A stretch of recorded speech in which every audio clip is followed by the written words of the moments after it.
विदेशी कच्चा पदार्थमा आधारित र उच्च मूल्य वृद्धि हुने वस्तु तथा सूचना प्रविधि सम्बन्धी सेवा निर्यात गर्ने उद्यमीहरूलाई थप प्रोत्साहन उपलब्ध गराइनेछ। युवा उद्यमशीलता विकास गर्न र प्रवर्धन गर्न स्टार्टअप व्यवसायमा सुरुवाती पुँजी उपलब्ध गराउने कार्यक्रमलाई निरन्तरता दिनुका साथै यस कार्यक्रमको प्रभाव मूल्याङ्कन गरी सुधार गर्दै लगिनेछ। परियोजनाको आधारमा ऋण उपलब्ध गराउने व्यवस्था मिलाइनेछ। यस्ता व्यवसायमा भेन्चर क्यापिटल मार्फत पुँजी व्यवस्थापन गर्नुका साथै अध्ययन अनुसन्धानलाई प्रोत्साहन गरिनेछ।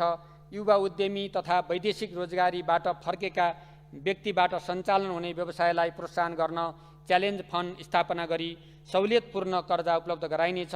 निजी क्षेत्रको साझेदारीमा ज्ञानमा आधारित व्यवसाय विस्तार गर्न हेटौडा औद्योगिक क्षेत्रका साथै प्रदेशमा बिजनेस इन्क्युबेसन सेन्टर सञ्चालन गरिनेछ।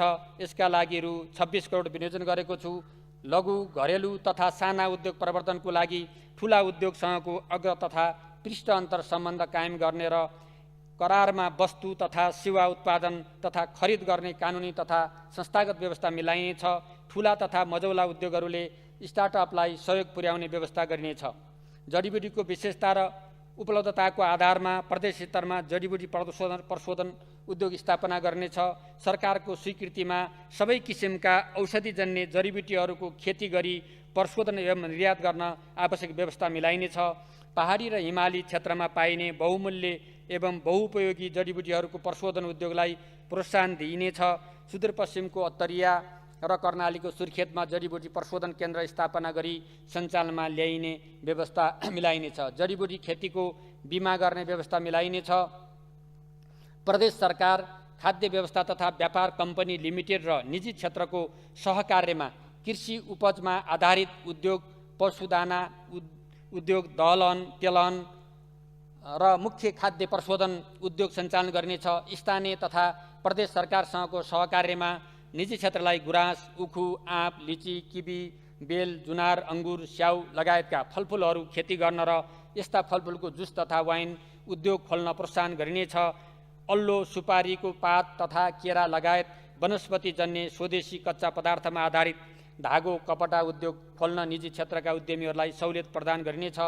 अलैँची, बेसार, अदुवा, लसुन, टिमुर, दालचिनी, धनियाँ, जिरा, खुर्सानी जस्ता मसलाजन्य वस्तुको उत्पादन वृद्धि गरी आन्तरिक माग पूर्ति गर्नुका साथै निर्यात गरिनेछ। यस्ता उत्पादनको प्रशोधन गर्ने उद्योग सञ्चालन गर्ने निजी क्षेत्रलाई सहुलियत दिइनेछ। कपास खेतीलाई प्रोत्साहन गर्न उन्नत जातको कपास खेती गर्ने कृषकलाई कपासको बियाँ छोडाउने मेसिन स्थानीय तह मार्फत उपलब्ध गराउन बजेट विनियोजन गरेको छु। रबर खेतीलाई प्रोत्साहन गरिनेछ। कर्णालीको कागुनो, चिनो, सिमी, फापर, उवा, मार्सी जस्ता उत्पादनहरूको प्रशोधन र प्याकेजिङ गरी बजारीकरण गर्न प्रदेश सरकारसँग सहकार्य गरिनेछ। कर्णाली र गण्डकी प्रदेशका हिमाली जिल्लाहरूलाई स्याउ उत्पादन र प्रशोधनको केन्द्र बनाउन कार्यक्रम सञ्चालन गरिनेछ। चितवनको शक्तिखोर लगायत सम्भावित क्षेत्रमा सार्वजनिक निजी साझेदारीमा औद्योगिक क्षेत्र निर्माण तथा सञ्चालन गरिनेछ। नेपाल सरकारबाट घोषणा भएका 105 वटा औद्योगिक ग्रामहरूको पूर्वाधार निर्माण कार्य तिनै तहको सहकार्यको लागत साझेदारीमा सम्पन्न गरी सञ्चालनमा ल्याइनेछ। बाँकी स्थानीय तहमा औद्योगिक ग्राम स्थापना गर्न आवश्यक तयारी गरिनेछ। दमक, मोतीपुर, दैजी र नौबस्तामा औद्योगिक क्षेत्रको पूर्वाधार निर्माणका लागि बजेट विनियोजन गरेको छु। भैरवा, सिमरा विशेष आर्थिक क्षेत्रलाई पूर्ण रूपमा सञ्चालनमा ल्याइनेछ। पाँचखाली स्थित विशेष आर्थिक क्षेत्रको निर्माण आगामी आर्थिक वर्षभित्र सम्पन्न गरिनेछ।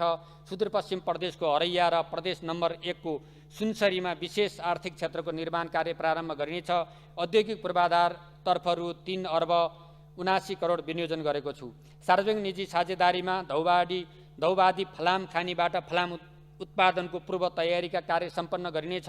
बैतडी र बझाङमा रहेको फस्फोराइटको खानीबाट फस्फोरस मल उत्पादनको सम्भावना अध्ययन गरिनेछ। सुर्खेतमा स्थापना भएको किम्मती तथा अर्धकिम्मती पत्थर प्रशोधन केन्द्र सञ्चालनमा ल्याइनेछ।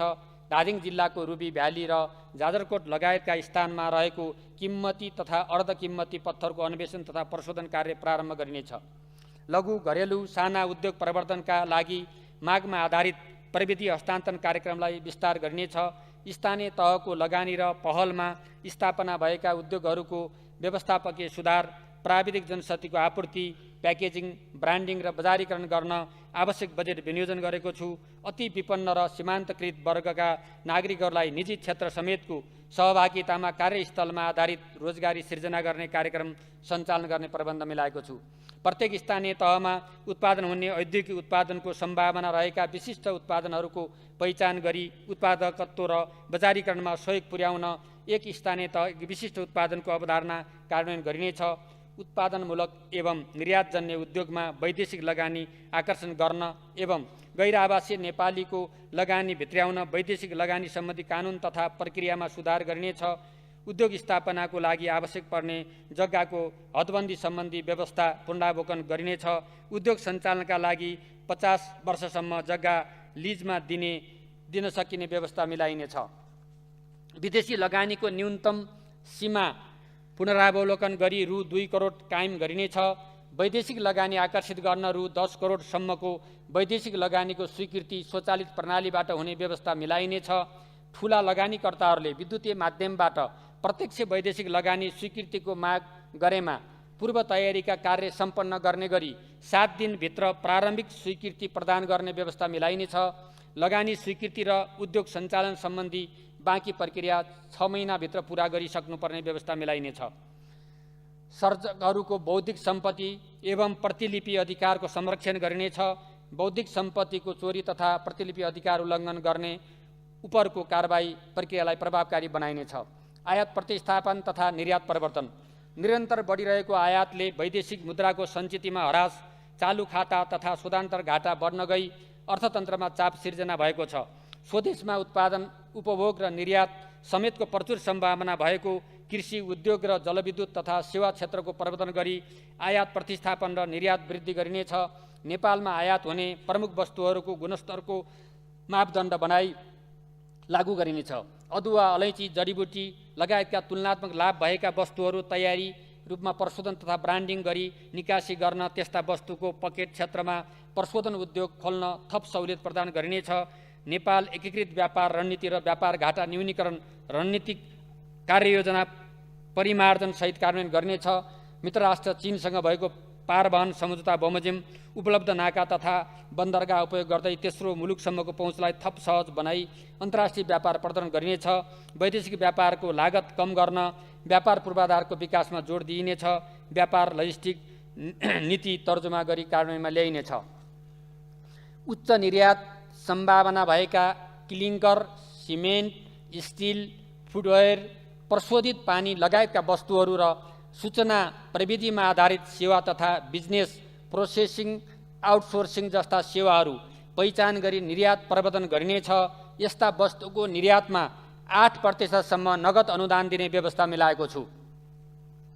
मुलुकमा औद्योगिक क्षेत्रको विकास गर्न, वैदेशिक लगानी आकर्षण गर्न र उत्पादन वृद्धि एवं निर्यात प्रवर्धन गरी आयात प्रतिस्थापन गर्न योगदान पुग्ने गरी मासिक रु 10 करोडभन्दा बढीको विद्युत खपत गर्ने उद्योगलाई विद्युत महसुलमा 2 देखि 15% सम्म छुट दिने व्यवस्था मिलाएको